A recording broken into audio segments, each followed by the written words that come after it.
Assalamu alaikum wa rahmatullahi wa barakatuhu. Shikues të nderuar, jemi së bashku me ju edhe në këtë emision apo këtë seri të emisionit Nektar Shpirti, që për hir të muajit të shenjtë të Ramazanit, Bashkia e Fesë Islame apo më konkretisht Muftinia e Bashkisë Fesë Islame të Kumanovës e organizon për ju, për të nxjerrë mësime për çdo ngjarje, për çdo ndodhi e cila ka ndodhur në historinë e Islamit, pikërisht në muajin e Ramazanit. Muaji i Ramazanit, siç kemi thënë edhe më herët, përveç abstenimit nga haja edhe pija, është edhe një shans që besimtari musliman të çlirohet shpirtërisht. Ashtu siç ja mundësoi Allahu xhelle shanuhu pejgamberit Muhammed Mustafa sallallahu alaihi wasallam, që në këtë muaj, në vitin e 8 të hijretit, ta përjetoi çlirimin të cilin ai e kishte ndëruar, pra çlirimin e Mekkës, e Qabes, së shtëpisë së parë të ndërtuar për adhurim Allahut xhelle shanuhu wa xhelle xhelaluhu. E për të biseduar më gjerësisht dhe më në detaje në këtë kohë e cila është në disponimin tonë, unë sot e kam ftuar imamin e xhamisë qendrore të Kumanovës, hoxhën e nderuar Shaban Efendi Neziri. Hoxhë i nderuar, mirë se na erdhët, dhe është kënaqësi që sonte jemi së bashku për t'i thënë disa fjalë lidhje me temën, edhe pse kjo temë është aq e gjerë dhe ka aq shumë të thuhet, saqë kjo minutazh e emisionit tonë është shumë e shkurtër për të mund ta përmbyllim. Mirë se u gjeta. Pejgamberi sallallahu alaihi wasallam bëri shpërnguljen nga Mekka në Medinë.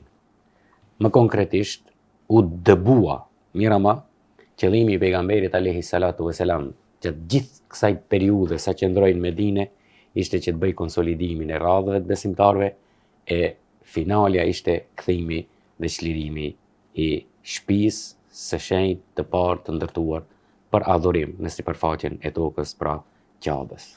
Çka mund të thoni në lidhje me këtë, që ta shfrytëzojmë si një hyrje e më pastaj ta zhvillojmë bisedën?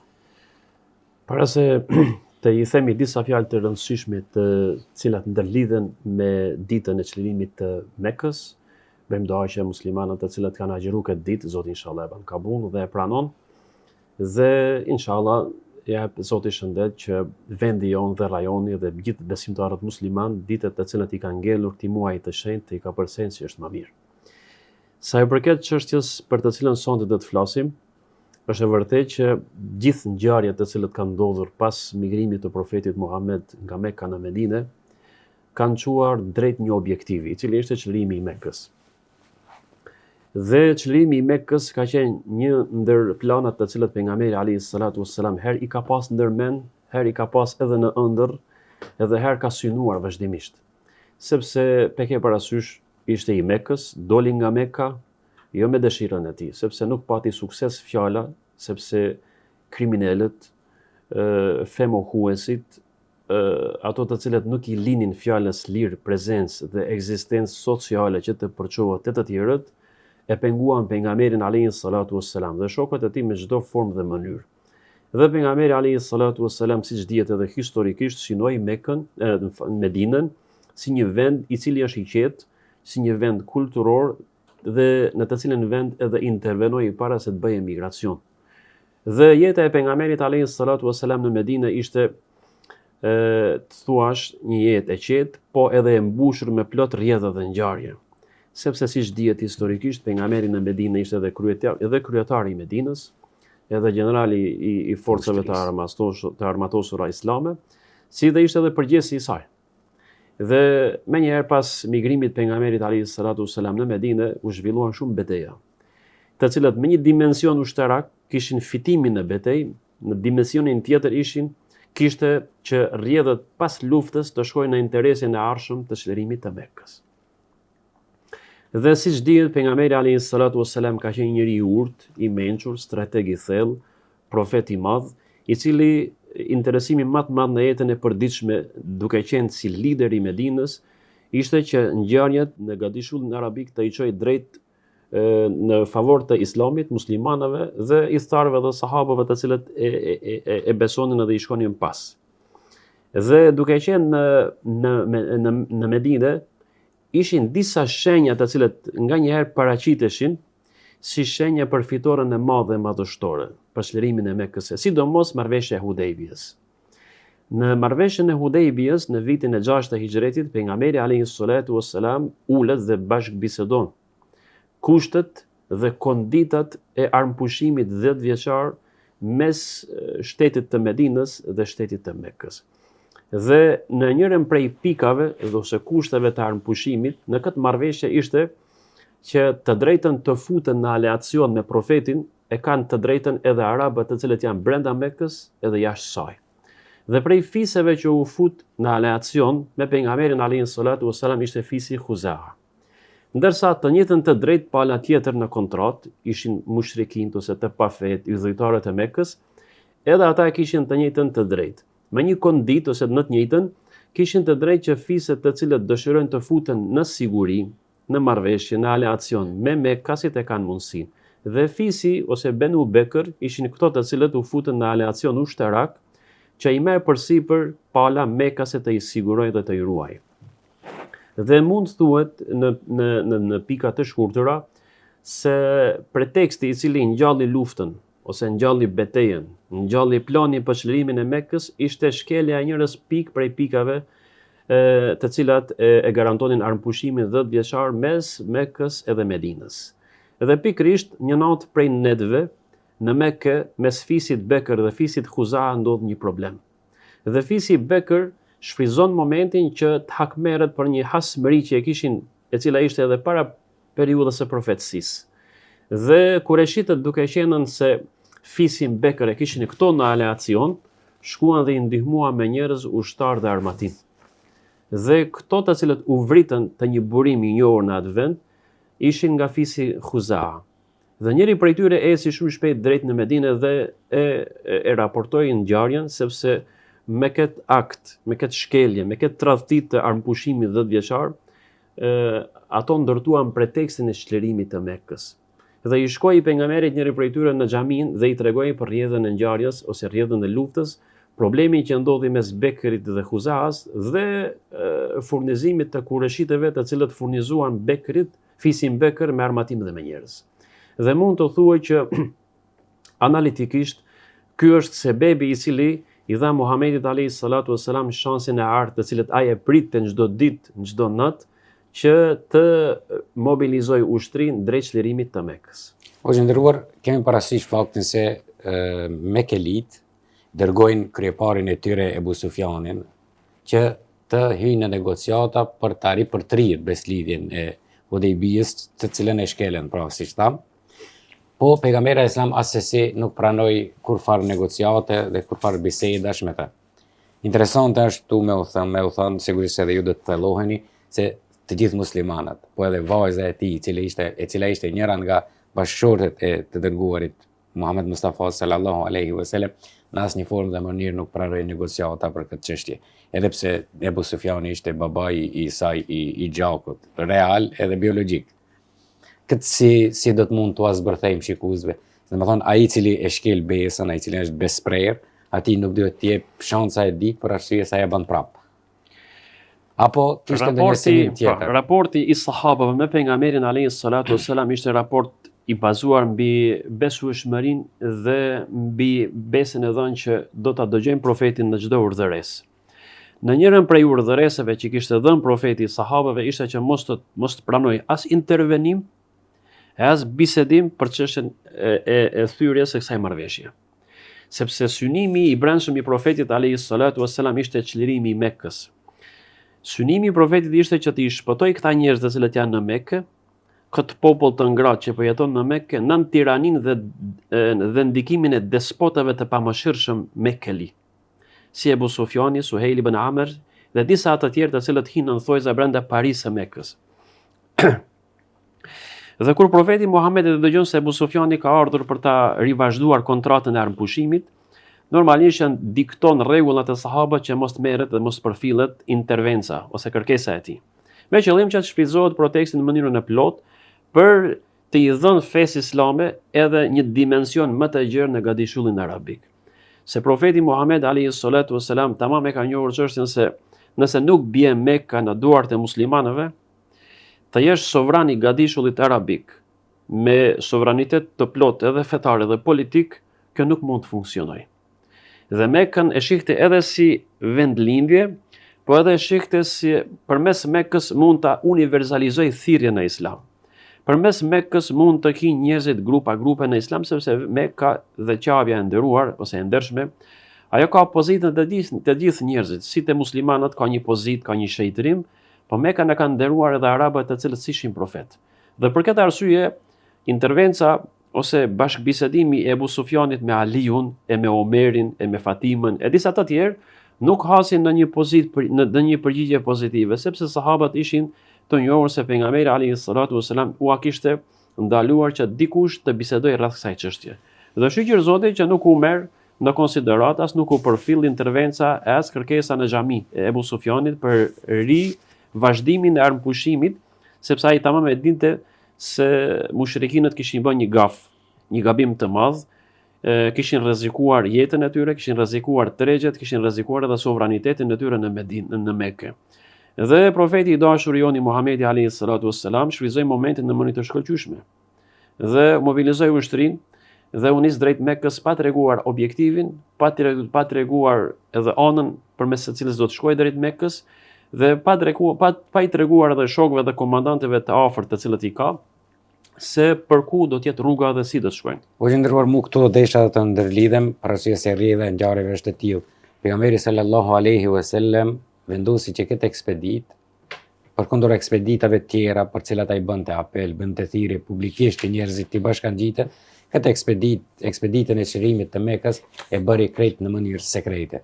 Ishte kjo ndonjë strategji e posaçme të cilën e shfrytëzoi pejgamberi sallallahu alaihi wasallam për t'i befasuar mushrikët. I mençuri jon Muhamedi alayhi salatu wassalam neve na mëson dy mësime shumë të rëndësishme. Ne që jetojmë larg pejgamberit alayhi salatu wassalam 15 shekuj. E që parafërsisht jemi edhe 5000 kilometra, që jemi Ramazan dhe që ne sonte besimtarëve tonë që t'ju flasim në mënyrë më konkrete. Po ju flasim për rëndësinë e natës dhe ditës së çlirimit të Mekës. Ne mësojmë mësimin e parë se çdo vepër e hajrit, e cila shkon në interes të popullit, nuk duhet publikohet qëllimi i saj. Sepse kemi një tekst profetik me të cilin tekst profetik një general major irakian shkrua një libër, Ar-Rasulul Qaid, profeti Muhammed komandant ose general ushtrie. Në fillim të librit thot, Ista'inu ala qada'i hawaijikum bil kitman. Ndihmoni veten tuaj në realizimin e projekteve fshehurazi. Një komandant i cili insiston, ose një komandant i cili planifikon të lëviz me ushtri 10.000 trupa ose 12.000 trupa të armatosura në mënyrë të mirë, ushtarake, e ka të domosdoshme ta fsheh objektivin dhe ta fsheh fillimisht planin se ku do të shkojë. Nëse do që plani të shkojë me sukses. Numër 1. Numër 2, mësimi i tjetër që diskutohet në çështje, e që edhe general majori në fjalë në librin e tij diskuton, po e kanë diskutuar edhe shumë autorë të librave si Ali Muhammad Sallabi, edhe si Muhammad Said Ramadan al-Buti, edhe si mendoj që ti libri i cili është më analitik i sirës së pejgamberit Muhammad Munir Ghadbani te Fiqhu Sira, thotë se pejgamberi alayhi salatu wassalam ishte interesuar që këto 12.000 trupa kur do të shkojnë në Mekë mos has në ballafaqim dhe dy luftim ushtarak, sepse ishte interesuar që shejtrin Qabës mos ja çes poshtë. Edhe mos derdhet gjaku në oborrin e Qabës, sepse Qaba për neve është i shenjtë dhe lufta në Qabë dhe në territorin e saj është ndaluar me tekste fetare. Dhe kur planin e mban sekret dhe nuk ju tregon njerëzve, ushtarakëve, përgjegjësve, udhëheqësve, ka për qëllim që mos të del ndonjë informacion i ushtrisë se profeti po shkon në Mekë, se kjo do t'ju jap favorin Mekkasve për riorganizim. Edhe mandej vjen deri te ndeshja mes forcave ushtarake. Dhe ndeshja mes forcave ushtarake në Mekë normalisht që kjo do të nënkuptojë edhe derdhjen e gjakut. Dhe profeti ishte interesuar që ta çlirojë Mekën po pa luftë. I përgatitur për luftën, po me gjithë sebebet e evitimit luftës i mori në konsiderat. Dhe një për arsyet është kjo, se nuk i tregoj as Aishës, as Ebu Bekrit, as Alis, as Zubair ibn al-Awamit, as Ebu Ubejdas, që këto ishin epororët dhe komandantët e ushtrisë, komandantët më kryesorë të ushtrisë, derisa dolën jashtë Medinës nuk ju tregoi se ne ku po shkojmë. Me qëllim që mos del ndonjë informacion dhe me qëllim që ati kap në gaflet, të i kap të papërgatitur Mekkasit dhe ushtrinë e Mekkës, me qëllim që të çliroj njerëzit edhe me qëllim që mos derdhe gjaku në Mekë. Dhe kjo është një qëllim shumë fisnik, sepse profeti Muhammed nuk ishte interesuar që të pushtoj Mekën. As nuk ishte interesuar që të robroj njerëzit e Mekkës. Qëllimi ishte çlirimi i Mekkës dhe çlirimi i robërve, çlirimi i njerëzve dhe të i fut njerëzit në Islam ku njerëzit përpara Zotit janë të barabartë, i dallon devotshmëria dhe përgjegjësia. Urësia tjetër e cila ndodhet kësaj ekspedite është se secili i cili deshi ta bëj publike përgatitjen e ushtrisë së muslimanëve dhe të Muhamedit sallallahu alaihi wasallam, ata u dekonspiruan. Kemi dy raste, kemi rastin e gruas dhe rastin e Hatib ibn Balta, cilët dështuan të dytë. Mirë po mënyra se si trajtoi ata pejgamberi sallallahu alaihi wasallam, më pastaj është një urtësi dhe një mësim në vete, derisa edhe nëpërmjet shpalljes Allahu dhul xhelal shpall edhe faljen e Hatib ibn Baltait. Mirë po, ajo që na intereson, i nderuar, është vetë fakti se pejgamberi alayhi salatu wassalam nisi ekspeditën, caktoi grupet e ushtrisë, po rrugën e mori me qëllim që të zhvillohet betejë. Miraman nuk doli askush ta pres pejgamberin alayhi salatu wassalam. Nuk kishte një ushtri përballë e cila do të dilte dhe do t'i bënte rezistencë. Shikoj dashuri, pejgamberi alayhi salatu wassalam gjatë prezencës së tij si lider i Medinës, prej vitit të parë të emigracionit deri te viti i 6 i hijretit, deri viti i 8 i hijretit, pejgamberi alayhi salatu wassalam në Medinë ndërtoi njerëzit, ndërtoi shoqërinë, ndërtoi popullin, institucionet dhe ushtarin. Ushtari në ushtrinë e pejgamberit alayhi salatu wassalam nuk është gjakpirës, nuk është në përkëmbës i institucioneve, vlerave, nuk është i unë për derdhën e gjakut. Ushtari në jetën e pejgamberit alayhi salatu wassalam është misionar. Çfarë do të thotë fjala ushtar dhe misionar? Ke armën me veti është e vërtet, por qëllimi është përdorimi i saj me çdo arsye dhe me çdo formë. Qëllimi i saj është vetëm mbrojtja, ndërsa synimi është fjala ashhadu an la ilaha illa Allah wa ashhadu anna Muhammeden abduhu wa rasuluhu. T'ja u çojmë njerëzve fjalën e dëshmisë, fjalën e çlirimit, fjalën e besimit, fjalën e xhennetit, fjalën e punës. Sepse këtë fjalë Mekkasit nuk e donin. Dhe kush i pengon kësaj fjale, ose kush e pengon rrjedhën e kësaj fjale, qoftë në periudha të paqes ose në periudha të luftës, normalisht njerëzit do të trajtohen si tradhtar në leximet ushtarake të pejgamberit alayhi salatu wassalam. Mirë po, kush e liroi nga përgjegjësia dhe kush e largoi nga akuzimi se është tradhtar Hatib ibn Abi Balta'a, ishte pjesëmarrës në luftën e Bedrit. Hatib ibn Abi Balta'a ishte një sahabi që kishte marrë pjesë fizikisht në luftën e Bedrit, dhe këto bedristët ose ushtarët të cilët morën pjesë në luftën e Bedrit, këto kanë një autoritet në Islam. Përndërsa se ishte betejë e parë ushtarake e muslimanëve në Medinë me ushtrinë e Mekkës. Dhe pejgamberi sallallahu alaihi wasallam thotë, këto të cilët kanë marrë pjesë në Bedër janë njerëzit më të mirë të tokës.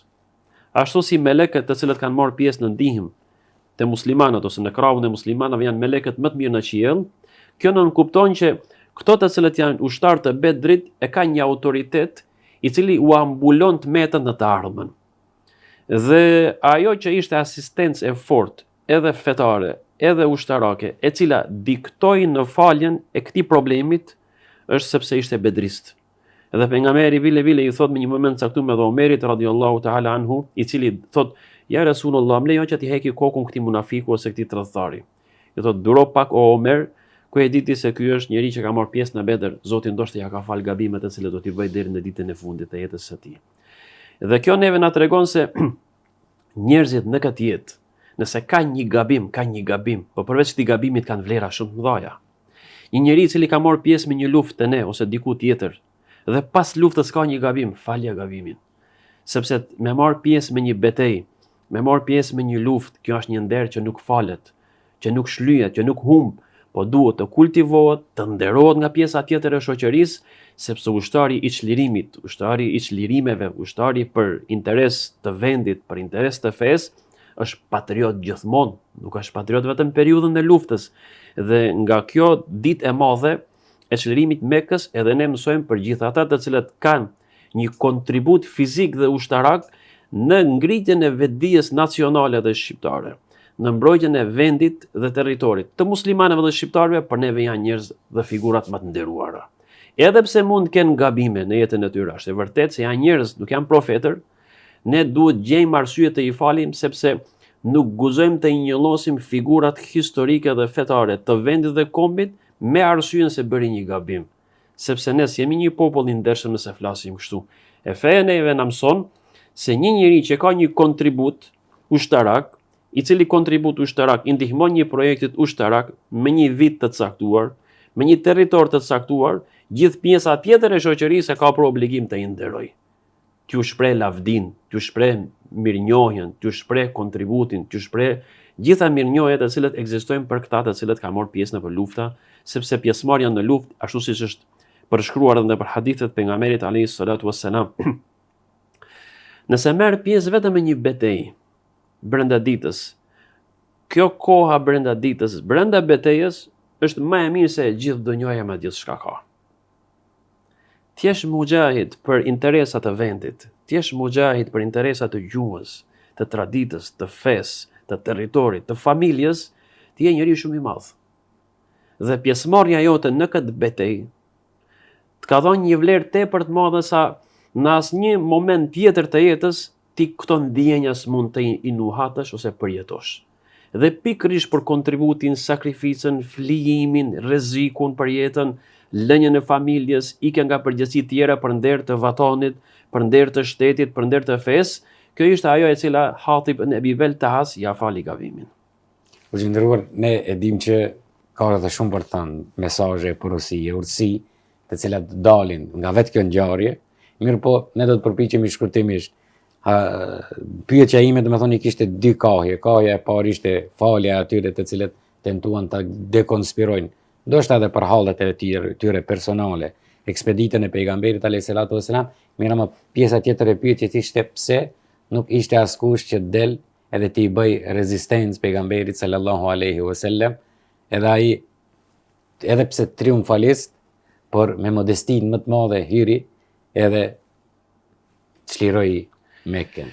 Kjo mund kthehet te arsyeja që biseduam pak më herët, se insistimi I vetëm dhe derti I vetëm në zemrën e Muhammed Mustafas ishte të I kap Mekasit befasisht.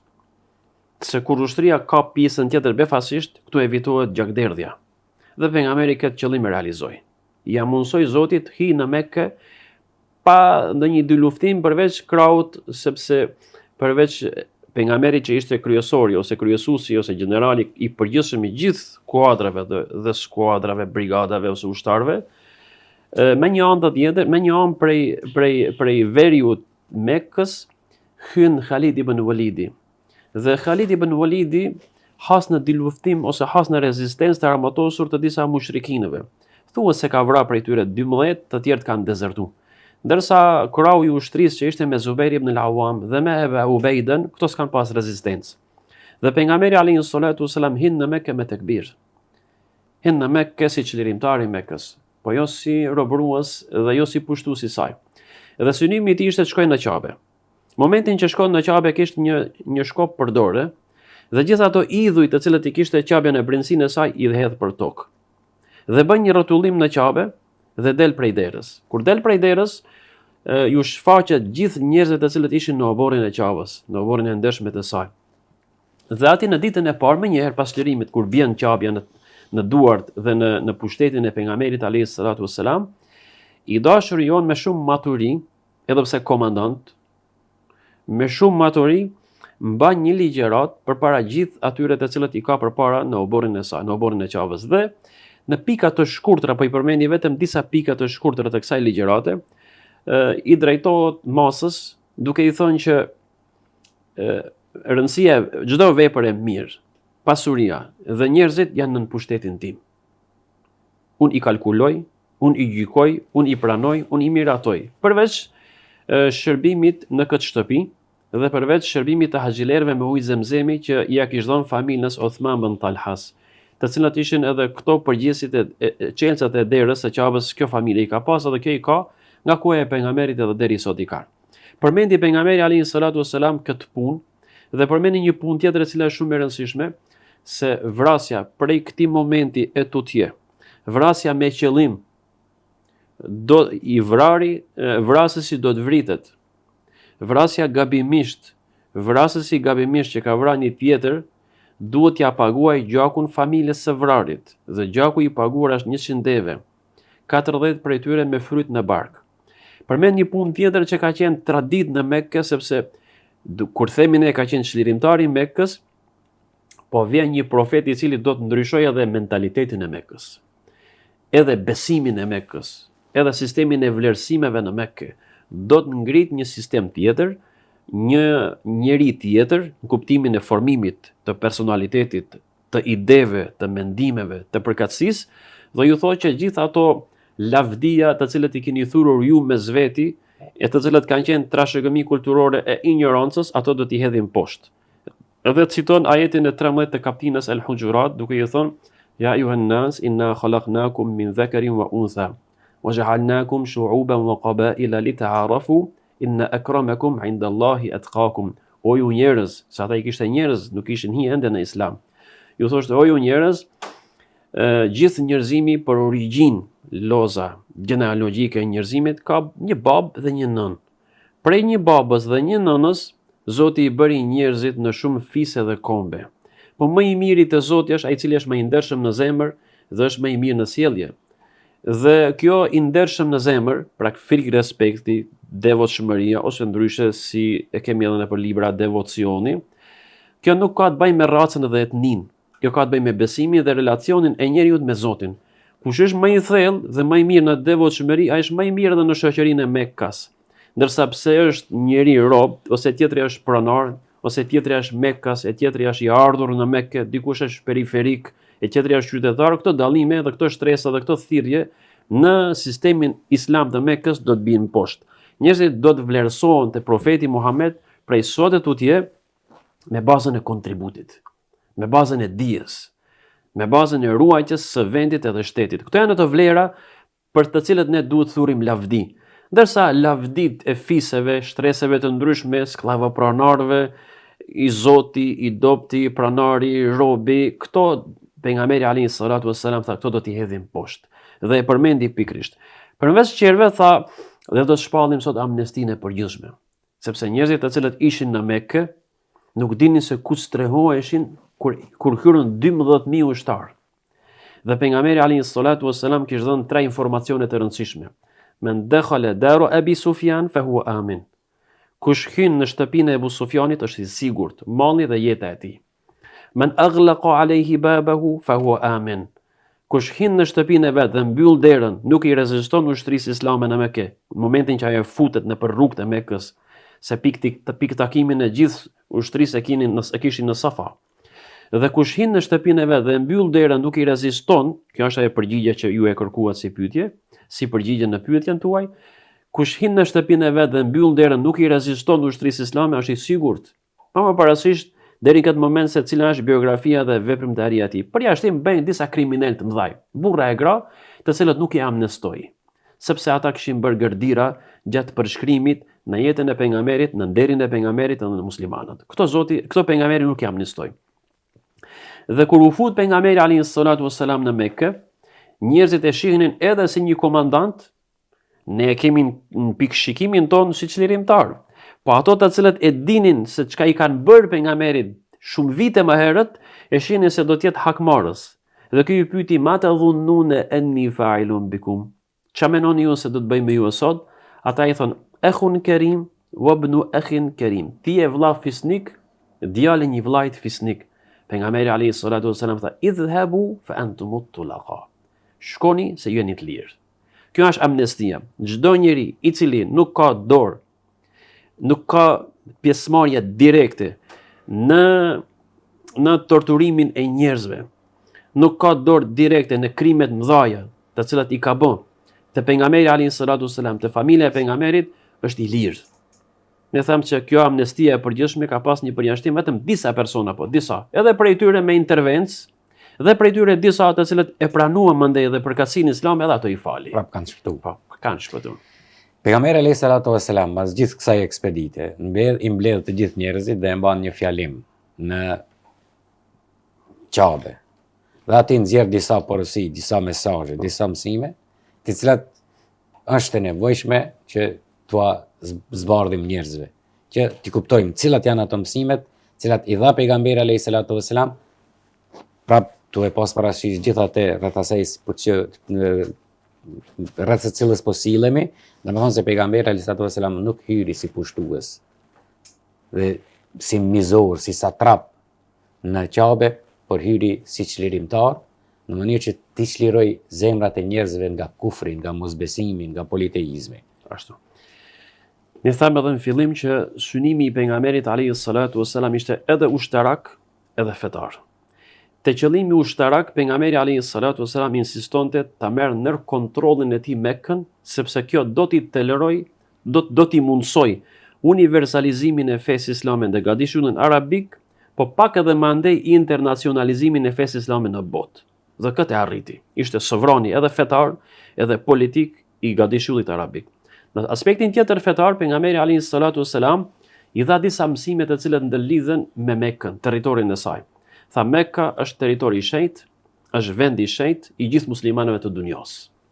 Lufta në Mekka është gjithmonë e ndaluar. Nuk i lejohet asnjë komandanti të zhvillojë luftë ose të bëjë luftë në territorin e saj, në haremin e saj.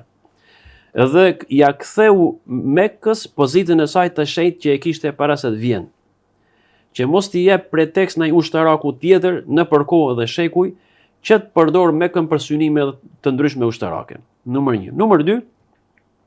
Në fjalimin e tij që ju drejtua njerëzve, kërkoi nga gratë të cilët ishin në Mekë të pa përfillura deri në atë moment.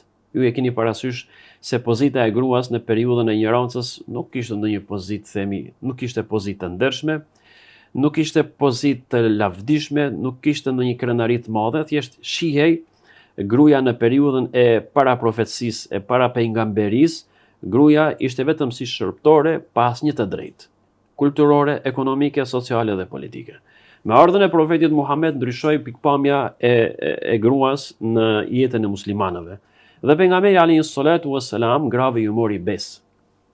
Kur themi pejgamberi alayhis salatu wassalam grave ju mori besë edhe burrave, sepse në ditën e ditë të çlirimit pejgamberi ma një fjalim shumë të rëndësishëm, ku gjithë ata të cilët e pranojnë fenë islame, po ju merr besë.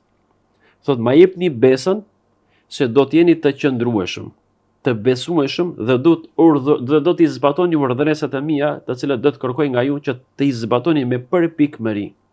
Dhe vinin sahabët i thonin, po ja Rasulullah, të dëgjojmë ati ku na pëlqen dhe ku s'na pëlqen.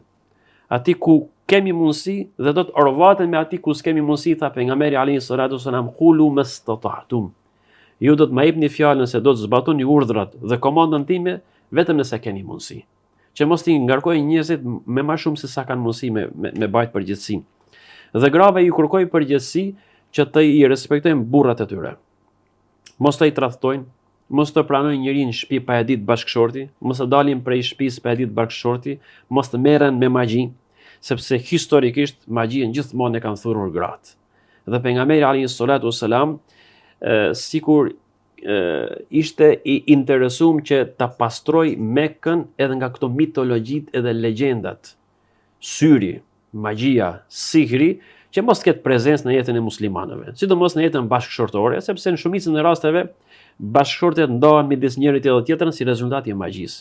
Dhe pejgamberi alayhis salatu wassalam ju tha grave që mos të merren me magji, edhe ta adhurojnë Zotin, edhe mos bëjnë vepra të cilat nuk i do familja dhe nuk i do feja islame.